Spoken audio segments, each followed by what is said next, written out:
Kuna watu hapa nje waja hawaswali na ni Waislamu, wangojea sisi tukitoka wafanye nini? Watuombe. Na ujinga wangu mimi, na kama mimi nitatoka hapa msikitini nitoe 50 kisha nimpe ule nimwambie niombe Mungu, wewe si watoka kwa Mungu? Wampa senti mtu hakuswali akuombe wewe? Sijui mmenifahamu hapa. Ujinga wangu mimi sisemi nyinyi. Nyinyi mashallah makleba.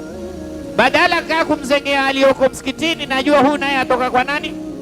Mimi natoka msikitini kwa na wenda kumpa mtu hakuingia msikitini wala hakuswali, niombe Mungu. Sijui kwamba Mungu apenda waswali kuliko wanaoswali. Ilikuwa wao kama wamekuja hapa msikitini njooni, lakini ikifika wakati wa swala na nyinyi fanyeni nini? Swalini, ndio tu hapa. Ni hamuswali kabisa, kisha sisi tuwapa wafutao wale kina nani? Jibuni ni sisi.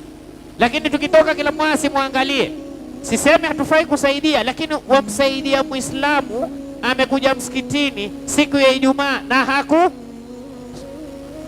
yake huko ndo kumfundisha ndio usiswali, si tuko pamoja na wewe.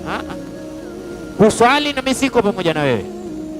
Wajua kumsaidia sio kwa Muislamu ni thawabu, lakini kumsaidia tariku swala, na huyu huna haja kuambiwa uko hapa aliswali. Tariku swala jamani ni muovu, tena amekuja mpaka wapi? Msikitini na hakuswali.